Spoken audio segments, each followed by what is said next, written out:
Hello and welcome to my channel, or welcome back to my channel. Hope everyone is doing well. Today I have 4 true ghost stories from the Haunted Canada series. If I pronounce anything wrong, I do apologize. The Ghost Conductor, Vancouver, British Columbia. Darkness had settled like a heavy cloak upon Gastown, Vancouver's oldest neighborhood. It was the middle of the night and the old spaghetti factory was nearly empty. The final customers and most of the restaurant's employees had gone home. Only 2 people remained, but they weren't alone. Chris Newson, who was a manager at the time, sat at the bar with another manager. They passed the time with sleepy conversation as they waited for their rides to pick them up. Suddenly, a large shadow in the shape of a man leaped onto the bar between them, causing every hair on body to stand on end. After the shadow disappeared, Newson asked the other manager if he had seen the apparition. He had, confirming that the ghost wasn't a figment of Newson's tired imagination. A hallucination might have been to the ghastly truth that they were in the presence of the dead.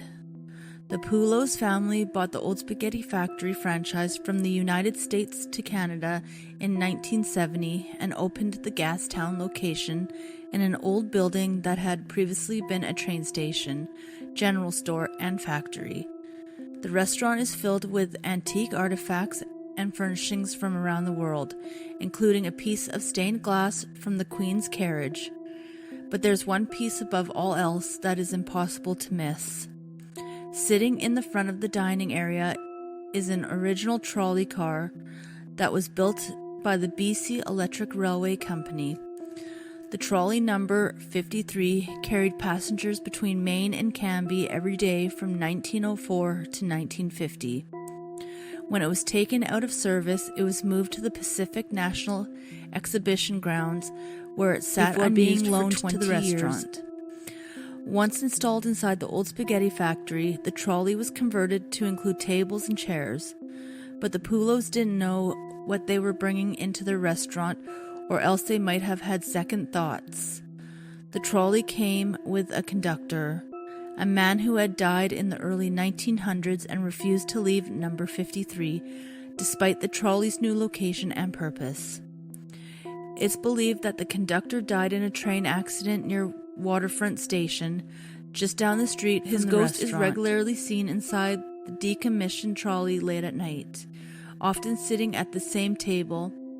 People on the trolley have walked through cold spots and witnessed the table settings moving on their own. The trolley is the most photographed area of the Old Spaghetti Factory, and upon reviewing their photographs, some people have discovered the conductor has been captured by their camera. One such photo hangs on the restaurant's walls. It shows a misty apparition which many believe to be the conductor himself, hovering on the trolley steps. Although he's the most well-known of the restaurant spirits, the conductor isn't the only one. At least 3 other spirits dwell within, and they aren't all as tame. A little girl sits at a table by the front window. She holds a single balloon by a string and waits for people to stop and chat with her. A friend of the general manager once saw her and, unaware that the girl didn't have a pulse, struck up a lively conversation. The ghost girl said she was waiting for her mother. Thinking he should inform the manager, he turned and called to the bar. When he looked back at the table, the little girl had disappeared into thin air. A little boy with a naughty streak haunts the back of the restaurant. He stands out from the regular clientele, thanks to the period clothing he wears. A brown vest over a beige long-sleeve shirt with a miner's cap perched atop his disheveled hair. He likes to run around the restaurant, particularly after it has closed for the night, calling out employees' names and hiding in dark corners or under tables. One night, a staff member set the cutlery on the restaurant opened again the next day. As soon as he had finished, he looked up from his task and was stunned to discover that all the cutlery had been bent up toward the ceiling. Positive his eyes must be playing tricks on him, he called his co-workers, who confirmed the cutlery truly had been bent. They went to fetch a manager, but when they all returned, the cutlery had been bent back without any earthly explanation. The boy in old clothing has also trailing waiters through the restaurant. One night, a server confronted the boy and asked where his parents were. The boy demanded that some music be put on so that the other ghosts would come out. Shortly after making this odd request, he disappeared. Another waitress chased down what she thought was a young customer through the dining area after the restaurant had closed. She looked deep into his dead eyes and immediately walked to the front of the restaurant, reported the incident to her manager, and quit on the spot. She couldn't bear the thought of spending one more night in the company of the dead boy. The fourth ghost is the most mischievous and has often been described as devilish and demonic.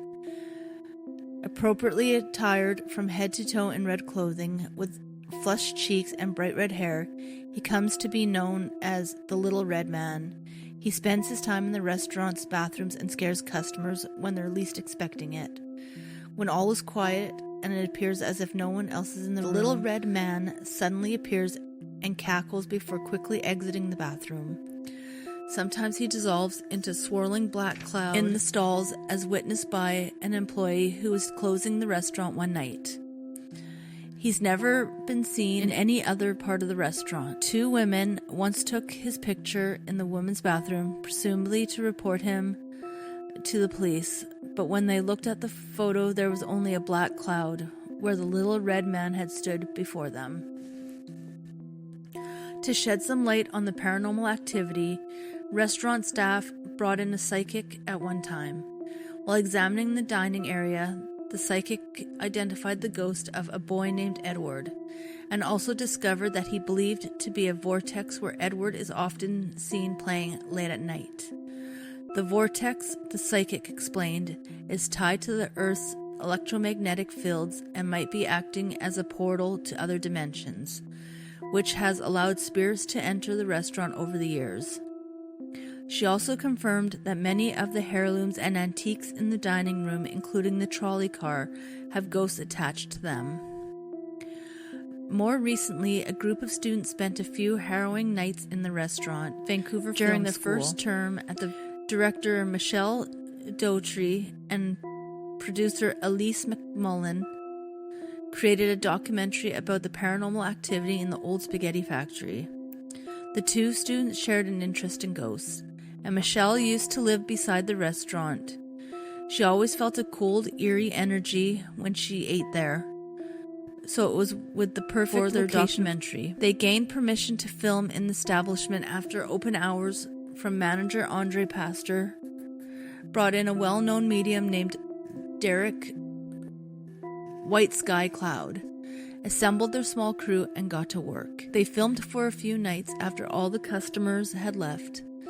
Elise recalls that feeling of unease she experienced while working on the documentary. Although she feels silly about it now, she and Michelle refused to go anywhere alone. They felt as if someone was watching them the entire time they were there. Late one night, Andre and Derek were walking around the dining area, describing what they were feeling and trying to get the spirits to do something while the cameras roll. Much to everyone's shock, the spirits decide to answer. A series of loud bangs and creaks broke the silence behind them, but there was no one there. The temperature suddenly plummeted and goosebumps prickled across Derek's skin. Something messed with the students' film equipment and the audio became distorted. A common tendency of active ghosts. They're here, Derek proclaimed in a voice eerily reminiscent of a horror movie. Not only are they there in the old spaghetti factory, they show no sign of leaving anytime soon. Hotel Hell, Toronto, Ontario. Long ago, back when the Fairmont Royal York was not only the tallest building in Toronto, but in the entire British Commonwealth, a wealthy gentleman and his new bride checked into the hotel on their wedding night. The bride had visions of the dancing they'd enjoy in the ballroom, the delicious meals they'd eat in each of the hotel's restaurants, and the sights they'd take in around the city. The groom, however, had a different honeymoon in mind. His intentions were as dark and bloody as the burgundy smoking jacket he wore when they checked in. That very night, their bellies still full of wedding cake and champagne, the husband murdered his wife where she slept. He then took his own life, leaving behind a gory, horrific scene for a cleaning woman. No one knows why the man committed such an atrocity on what should have been the happiest night of his life, but present-day staff at the Royal York agree that their deaths were too tragic for either spirit to ever check out of the hotel. A former staffer had heard the stories, but he didn't believe in ghosts. The story of the murderous groom was just that, a story. His co-workers were simply trying to give him a fright. But when one night he worked a double shift and was allowed to stay in one of the 1,600 guest rooms, by coincidence, or maybe it was fate, the employee was checked into the murder room. He still wasn't fazed. There's no such thing as ghosts, right? Exhausted from the day, the man slipped under the covers and turned out the light. Nothing could have prepared him for what lurked in the shadows, watching over him as he drifted in and out of sleep. Sometime later, he woke up and checked the clock. It was 3 a.m. But the clock wasn't the only thing glowing in the darkness. On the other side of the bedroom, a strange light floated above the ground. Before he could do anything, scream, hide, or flee, he heard a door slowly swing shut in the suite's sitting room. He found the nerve to slip out of bed, or maybe he just needed to get away from the ghostly light, and found that the door had not only swung shut, but the bolt had been turned, locking it tight. He wasted no time scrambling back into his bed, but comfortable as the mattress and sheets might have been, the Royal York has been described as a city within a city block. It's no longer the tallest building in Toronto, far from it, and is now surrounded by glass and metal skyscrapers. But in a way, with its bright red electric sign and Gothic motifs, the hotel appears even more grand and elegant now that it sits hunched amidst modern architecture, a ghostly historical from a different time. Since it opened in 1929, the Royal York has welcomed more than 40 million guests. It's only natural that a few have refused to leave, ever. Being such a large, twisty labyrinth building, there are more than enough hidden nooks and crannies for each of the Royal York's shadows and spirits to hide. There's the wealthy wife murderer in the red smoking jacket. He's often seen wandering the 8th floor halls and lurking in the stairwells, while his ghost bride's soul is trapped in the room where she met her grim demise. But these two spirits aren't alone. It's rumored that a former employee hanged himself in a stairwell that leads to the electrical and maintenance room on the floor above the guest rooms. Living employees have seen his body, or the top half of his body, floating through the upper levels. That he no longer has legs is a freaky mystery that haunts those who see him. The ballroom is another area that is a hotbed for paranormal activity. Employees have seen ghosts gliding and twirling across the dance floor.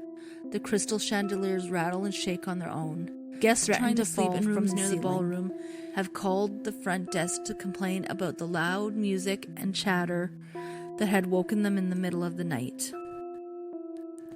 The standard answer, that there wasn't a party or function taking place in the ballroom that evening, raises more questions most not have answered.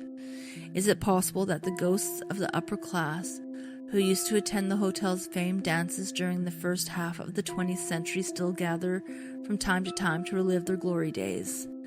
Some believe a tragic event that occurred near the hotel might be responsible for some of the ghosts who linger in its halls. In 1949, when the SS Noronic, the largest passenger cruise ship on the Great Lakes, caught fire in Toronto Harbour, the hotel's lobby was quickly transformed into a field hospital. Sadly, 139 people lost their lives that day. In the years following this tragedy, reporting an unusual sound, children running through the halls in the middle of the night. These unsettling reports continue today. After a long day working on his latest book, author Christopher Hurd, who writes in the hotel, was awoken by small footsteps, pounding up and down the hallway outside his room. Followed by peals of laughter, he approached his door and looked out of the peephole. Oddly, the noises continued, left to right, right to left, directly outside his room. Couldn't see anyone in the hallway. He opened his door and stepped outside. The playful sounds of running and laughing ceased immediately. No one was there. A doorman later confided that Hurd wasn't the first to hear the ghost children who tear up and down the hotel's halls at night, nor would he be the last. Tragedy, suicide, murder. If you believe the stories shared by the hotel's employees, the Royal York has seen it all, and if the building had a mind of their own, the old hotel would wish it could unsee some of its past. But the souls of those who have died there will never let that happen. Dream a Little Nightmare, Lac La Biche, Alberta. It's quite common for people who have had paranormal encounters to report feelings of being watched. For a select unfortunate few, the feelings go much darker. It's possible to feel that the spirit watching you has entered your body and possessed your soul. On the last day of her trip in Lac La Biche, a woman in her 30s named Isabelle decided on a whim to visit the Lac La Biche mission with her children, sister, and nieces. They had heard rumors that the mission was haunted by a priest who had died there. Had Isabelle known what would happen to her at the mission that fateful day, she likely wouldn't have gone anywhere near it. Finding herself walking among the tombstones, Isabelle was drawn to one in particular.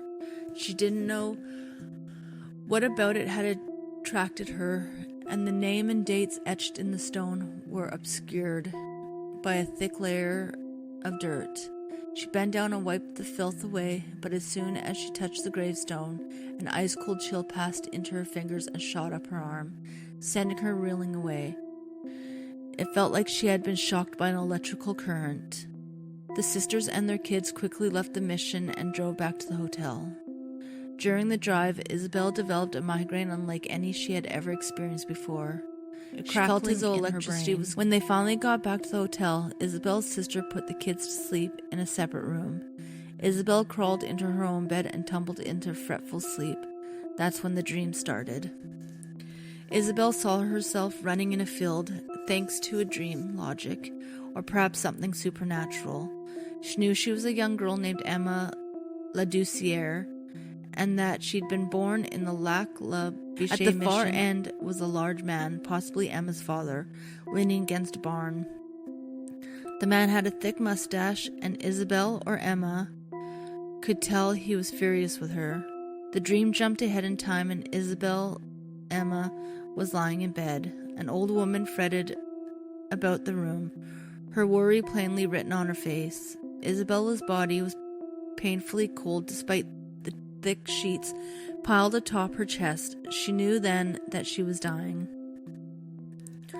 Isabelle's sister, meanwhile, sat at her sister's side on the hotel bed and watched helplessly as Isabelle began to speak. "I'm dying, Mimi," Isabelle whispered. "I'm going to die." The sister became more concerned as the dream grew more intense. Isabelle began to shake uncontrollably, as if dreaming of the dying girl was actually sucking the life out of her own body. "You are not my sister," Isabelle's sister shouted at the top of her lungs. "Leave this body now." Luckily, the forceful command worked, and whatever had entered Isabelle fled from within her. She woke up relieved to have escaped the terror she had felt while asleep. Sometime later, Isabelle found an old book that contained pictures of all the families that had worked at the mission over the years. Flipping through the pages, she stopped on a random page and couldn't believe her eyes. There, staring back at her from a faded black and white photograph, was the angry man with the mustache, and standing at his feet was Emma Ladoucière. Emma was born in 1885 into a large Roman Catholic family that had lived in Lac La Biche for 3 generations and spoke English, French, and Cree. Her father, Augustine, operated a fur trading post with his brothers, a building that burned down in 1970. Not much is known about Emma's life, and very few records. There is only one photograph of Augustine held in the collections at the Provincial Archives by a white spot, so precisely positioned that it almost seems like it was damaged on purpose. It's hard to pretend that the coincidental location of the photo damage isn't strange, mysterious, and even a little creepy. There are no known photos of Emma in the archives. Isabel still has the book with the 3 rare photos of Emma, but hasn't been able to bring herself to look at it again. Some memories and spirits that haunt them are better left in the past where they belong. The Swamp Hag, Bell Island, Newfoundland and Labrador. The sun set on Bell Island's western horizon, casting a warm glow across the water and land, but a deep darkness descended swiftly, cold enough to chill your heart. A group of men, weary and exhausted from a full day's work in the mines, hurried to finish their farming chores. Although work in the iron ore mines in 1943 was plentiful, the pay wasn't great, and some of the men had 10 or more children. With so many mouths to feed and so little money to buy food, the men divided the fertile land of Dobbin's Garden and shared the work of growing and tending crops. Potatoes, carrots, and cabbage filled their families' supper plates each night thanks to their efforts in the fields. This night, as the men left one by one to return to their families, Nathaniel Hammond pressed on under the cover of darkness. He still had work to do with his potatoes. He worked with his back to the large swamp that was surrounded by spruce trees and tall grass beside Dobbin's Garden. With sweat coating his forehead and his muscles aching, his nostrils twitched and he detected an odd smell. It was a faint scent of rot, but it grew stronger with every passing second. He stopped working. The odor became so powerful and pungent that Nathaniel's head grew heavy and he feared he might collapse. He scanned the land, finally realizing he was the sole worker in the fields, but then turned to look over his shoulder and he saw her, a young woman. She had come out of the swamp and was approaching him slowly but deliberately. She wore a tattered and muddy white cloak that covered her head and concealed her face. Beneath the cloak she wore a dress that was covered in holes. Nathaniel tried to call to her but couldn't even manage to say hello. It was a smell. It filled his mouth, coated his tongue, and choked his lungs. It was like eating a rotten egg and washing it down with a mouthful of brackish swamp water. His stomach heaved and his legs suddenly buckled. Nathaniel fell to the ground, confused, disoriented, and repulsed. As he looked to the heavens above, the woman looked down upon him. Unable to move, short of breath, and utterly powerless, Nathaniel lay in the dirt as the woman crouched down at his feet, silently regarding him. The thing, that's how Nathaniel began to think of her, for he had decided she was no living woman, slowly crawled on her hands and knees up to his body, from his feet to his legs, to his belly, to his chest. Her head hovered mere inches above his. He closed his eyes. Greasy hair tangled with sticks, mud, and decaying leaves brushed his nose and chin. Against his better judgment, but overcome with a powerful urge to look at his tormentor, Nathaniel opened his eyes and saw her face. He immediately regretted it. Her skin was peeling off her skull, holes covered her nose and cheeks, revealing bone and teeth. Her flesh was rotten and gray. But worst of all were the thing's eyes, staring down at him with venom, were 2 deep pools of darkness. When she opened her mouth, her jawbone cracked, and when she spoke, the nub of her decomposing tongue slithered like a slug in a mud puddle. Her stench was overpowering, so Nathaniel desperately tried to hold his breath.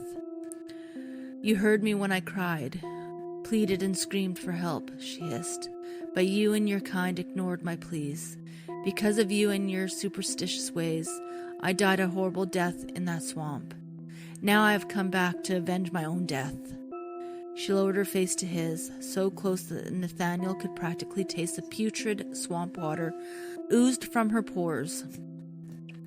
He gasped for air but couldn't breathe.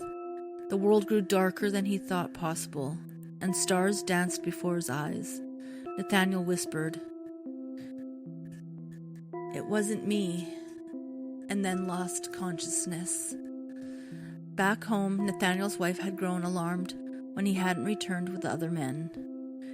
She looked for him at their neighbors' houses and discovered he was the last to remain in Dobbin's Garden. When the townsfolk learned Nathaniel was missing, a search party set out with lanterns in hand. They found Nathaniel lying on his back in a drill of potatoes. He wasn't moving, his clothes were covered in muck, and an awful smell wafted off his body. His brother John, who had joined the search party, was the first to kneel down beside Nathaniel. Fearing the worst, John was relieved to discover Nathaniel was still alive. They carried Nathaniel back to his house and called for the local doctor. Dr. Young's first word after arriving and laying eyes on Nathaniel were, "My God, did he fall into an outhouse?" Nathaniel soon regained unconsciousness and told the assembled group what had happened to him: the smell, the attack, the woman, the thing. The doctor doubted the story, believing instead that Nathaniel had suffered a seizure and imagined the entire ghastly episode. But that didn't explain why Nathaniel smelled exactly like gassy swamp water. And since the day in 1943, more than 24 men have been found in Dobbin's Garden in the same dirty state, with the same story of a woman crawling out of the swamp and attacking them. Some call her the Hag, others the ghost of Dobbin's Garden. It's believed that shortly before 1943, a young woman was picking berries alone when she ventured too far from home, became lost and called for help, but no one came to her rescue. She died in the swamp alone and scared, cursing the locals who hadn't come to her aid. Fair or not, her vengeful ghost seems intent on terrifying as many Bell Island locals as possible. Children are warned to stay away from the swamp. Those who can't avoid Dobbin's Garden are warned to carry a Bible with them at all times. Even the bravest young men and women on the island know better than to be caught alone in Dobbin's Garden after sundown. Thank you for listening. If you like this type of content, please consider subscribing and liking to my channel, and I will see you on the next one.